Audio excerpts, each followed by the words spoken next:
بسم اللہ الرحمن الرحیم حامدن و مسلین این اے خان ریسرچ سوسائٹی سے حاضر خدمت ہے آپ کا بھائی مفتی نذیر احمد خان۔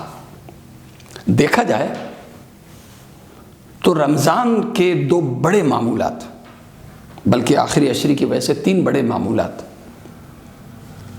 روزہ ہو یعنی صیام رمضان ہو یا قیام رمضان ہو یا اعتکاف ہو، ایک طریقے سے دیکھا جائے تو یہ ترک دنیا کا دوسرا نام ہے، یعنی حلال چھوڑنا، دن میں حلال چھوڑنا یعنی کھانا پینا اور اچھا کھانا اچھا پینا اور اپنے بیوی سے ہم بستر ہونا، یہ حلال چیزیں ہیں، انہیں ترک کرنے کا مطلب ہے یہی رہبانیت ہے۔ تو دن کی رہبانیت یہ ہے، اور قیام رمضان یعنی رات کی رہبانیت یہ ہے کہ ہم سونا چھوڑ دیں اور پوری رات اللہ کے حضور کھڑے رہیں، اور پھر اعتکاف میں ہم دن رات کے راہب بن جاتے ہیں، یعنی تارک دنیا بن جاتے ہیں، گھر بار چھوڑ دیا، گھر کی سہولتیں چھوڑ دی، بیوی بچوں کو چھوڑ دیا اور آ کے مسجد میں مقیم ہو گئے، مسجد کے قیدی بن گئے۔ جیسے پچھلے دور میں راہب حضرات کسی غار میں جا کے، کسی پہاڑ کی چوٹی پہ جا کے، کسی جنگل میں جا کے، جیسے وہ تارک دنیا بن جاتے تھے تو ہمیں تقریباً رمضان کے مہینے میں ہم بھی ایسے ہی کر لیتے۔ تو تارک دنیا بننا یہ رہبانیت کا دوسرا نام ہے۔ حالانکہ ہمارے دین میں ترک دنیا نہیں ہے، ترک گناہ ہے۔ دین ہمیں تارک دنیا نہیں بنانا چاہتا، تارک گناہ بنانا چاہتا۔ اور صحیح بخاری صحیح مسلم کی وہ مشہور روایت ہے، حضرت انس بن مالک رضی اللہ عنہ راوی ہیں کہ اللہ کے نبی صلی اللہ علیہ وسلم کہ ازواج میں سے کسی زوجہ مطہرہ کے پاس تین صحابی رضوان اللہ علیہم اجمعین گئے، ان سے اللہ کے نبی صلی اللہ علیہ وسلم کی رات کی عبادت پوچھی، تو آتا ہے کأنہم تقالوہا، جب انہوں نے سنا کہ اللہ کے نبی صلی اللہ علیہ وسلم گھر میں آرام کرتے ہیں اور آخری پہر، رات کے آخری پہر اٹھ کے وہ دعا اور تہجد اس وقت پڑھتے ہیں، اپنی ازواج سے ہم بستر بھی ہوتے ہیں، تو گھر کے جیسے سہولت ہے، گھر کی جو سہولتیں اللہ کے نبی صلی اللہ علیہ وسلم رات کو لیتے، تو کأنہم تقالوا، انہوں نے اس کو کم سمجھا۔ پھر انہوں نے خود کہا کہ قد غفر له ما تقدم من ذنبه، کہاں ہم اور کہاں اللہ کے پیغمبر، اللہ کے نبی پاک صلی اللہ علیہ وسلم تو بخشے بخشائے ہیں، ضرورت تو ہمیں ہے۔ اور اس بنیاد پہ ان تینوں میں سے ایک نے فیصلہ کیا، انی اصلی اللیل ابدا ولا انام، ایک نے کہا کہ جی میں پوری رات، پوری زندگی میں پوری رات میں نماز پڑھوں گا، ایک لمحے کے لیے بھی نہیں سوؤں گا، یعنی قیام اللیل، ایک لمحے کے لیے بھی نہیں سوؤں گا، پوری رات میں قیام اللیل کروں گا۔ دوسرے نے کہا انا اصوم الدہر ولا افطر، میں پوری زندگی روزے رکھوں گا، کسی بھی دن میں افطار نہیں کروں گا، روزہ کبھی نہیں چھوڑوں گا۔ تیسرے نے کہا انا اعتزل النساء فلا اتزوج ابدا، میں کبھی شادی نہیں کروں گا۔ تو یہ تینوں نے اپنے اوپر گویا کہ ایک حلال کو حرام کر دیا، لما تحرم ما احل اللہ لک، جو حلال ہے اس کو حرام کر دیا۔ ایک نے اوپر رات کی ایک ضرورت نیند وہ حرام کر دی، دوسرے نے اپنے اوپر دن کی حلال چیزیں حرام کر دی، تیسرے نے اپنے اوپر شادی حرام کر دی۔ اللہ کے نبی صلی اللہ علیہ وسلم کو اطلاع دی گئی کہ یہ تین صحابہ نے آپس میں یہ فیصلہ کیا۔ اللہ کے نبی صلی اللہ علیہ وسلم نے ان تینوں کو بلایا اور فرمایا انتم الذین قلتم کذا و کذا، تم لوگوں نے ایسا فیصلہ کیا ہے۔ پھر اللہ کے نبی صلی اللہ علیہ وسلم نے فرمایا واللہ انی لاخشاکم للہ واتقاکم لہ، تمہارے مقابلے میں اللہ سے زیادہ ڈرنے والا اور تمہارے مقابلے میں زیادہ تقوی رکھنے والا ہوں۔ اللہ کی خشیت اور اللہ کے تقوی کا یہ مطلب ہرگز نہیں ہے کہ میں تارک دنیا بن جاؤں، تارک گناہ بننا ہے، تارک دنیا نہیں بننا۔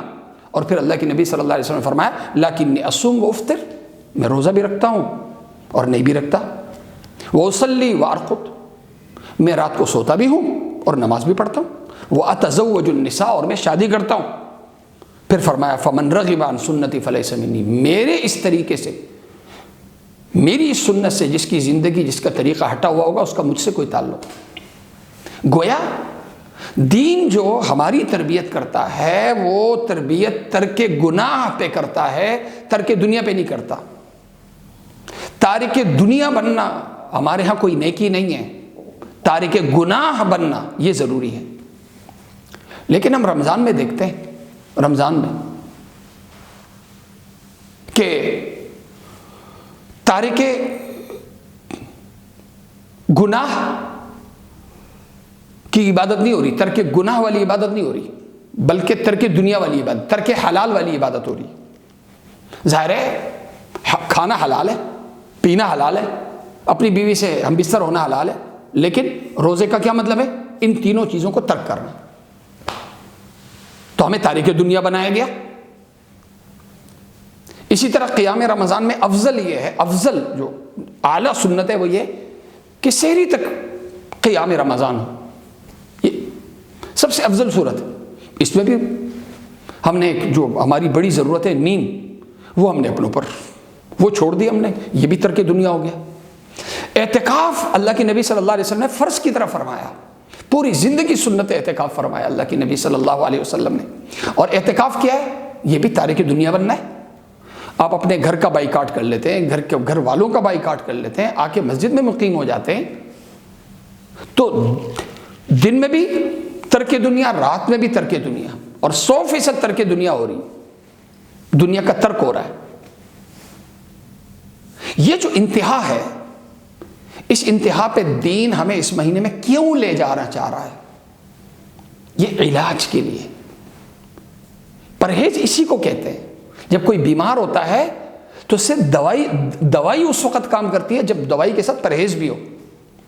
اور پرہیز کیا ہے؟ ڈاکٹر کہتے ہیں یہ نہیں کھانا، یہ نہیں کھانا، یہ نہیں کھانا، تم ابھی بیمار ہو، تمہارے لیے یہ غذائیں اور یہ چیزیں تمہارے لیے ٹھیک نہیں ہیں۔ حالانکہ وہاں پہ اگر ہم آرگو کریں ڈاکٹر سے کہ ڈاکٹر صاحب کیا یہ حرام ہے؟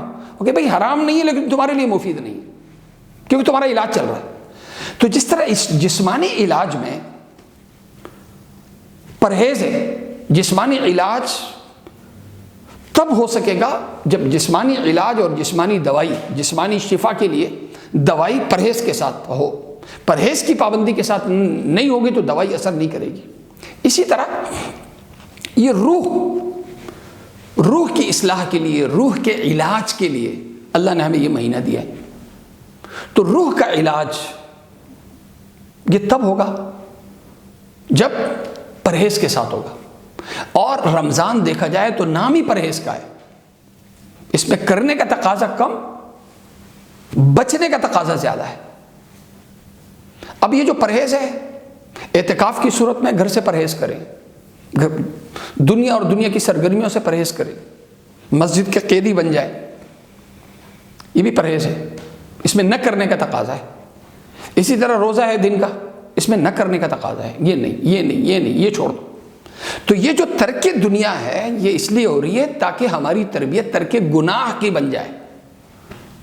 تقویٰ تب آئے گا جب میرے اندر کی جو کنٹرولنگ پاور ہے نا، میں اتنا طاقتور ہو جاؤں کہ میں انتہائی بھوک میں، انتہائی پیاس میں اگر حلال چھوڑ سکتا ہوں تو کیا میں حرام نہیں چھوڑ سکوں گا؟ تو حرام سے بچنے کا مزاج میرا بن جائے، حلال کرنا اور حرام نہ کرنا یہ میری طبیعت ثانیہ بن جائے، میرے ضمیر کی آواز بن جائے، اس کے لیے میرے بھائی یہ تربیت کا مہینہ ہے، یہ ٹریننگ ہے۔ اب یہ جو ٹریننگ ہے اس کو ہم ایک عضو پہ جو لاگو کر رہے ہیں نا، اسی لیے پھر نقصان ہوتا ہے۔ ہم نے روزے کا ایک ہی مطلب سمجھ لیا، کھانے پینے سے، یہ نہیں کھانے پینے سے بائیکاٹ کرنا بس، یہ نہیں روزے کا تعلق ہم ایک چیز سے جوڑتے ہیں، وہ ہے پیٹ، باقی سمجھتے ہیں کہ کسی اور عضو سے روزے کا تعلق نہیں، روزے کا تعلق ایک عضو سے ہے۔ یہ جو پیٹ ہے یہ تو ارکان ظاہرہ ہے، اس سے روزہ صحیح ہوتا ہے۔ قبول کب ہوگا؟ خاص طور سے منہ، آنکھیں، کان، یہ عضو جب کنٹرول میں ہوں گے، غلط کوئی عمل ان اعضاء سے کوئی سرزد نہیں ہوگا، تب یہ روزہ اللہ کے ہاں قبول ہوگا۔ اس لیے چند دن باقی ہیں، ہم یہ جو پابندیاں ہیں اسے اپنی ضرورت سمجھ کے کہ اس سے میری روح طاقتور ہوگی. جب میری روح طاقتور ہوگی تو آج جو میرے اوپر نفسانی خواہشات کا نفس کے طاقتور ہونے کی وجہ سے غلبہ ہو چکا ہے، اس غلبے کو توڑنے کے لیے ضروری ہے کہ روح کو میں طاقتور بناؤں. جب روح طاقتور بنے گی تو بیلنس آئے گا، اور اسی جو بیلنس ہے اسی کو اعتدال کہتے ہیں. امتن وسطن الدین القیم ان ھذا القرآن یہدی للتی ہی اقوم. قرآن جو ہمیں زندگی دیتا ہے یہ انتہائی اعتدال پہ مبنی زندگی ہمیں دیتا ہے. یہ اعتدال پہ مبنی زندگی کو میں تب اختیار کروں گا جب میں نفس سے مغلوب نہیں ہوں گا. اب نفس کے غلبے کو توڑنے کے لیے اللہ تعالیٰ نے ہمیں تربیت کے لیے پورا رمضان دیا ہے. ہم اصول اور آداب کی پابندی کے ساتھ گزاریں. انشاءاللہ رمضان کا مہینہ، رمضان کے روزے، قیام رمضان اور اعتکاف ہماری انفرادی اور اجتماعی زندگی کے لیے یہ اعمال انقلاب بنیں گے. اللہ تعالیٰ مجھے اور آپ سب کو عمل کرنے کی توفیق عطا فرمائے. وآخر دعوانا الحمدللہ رب العالمین.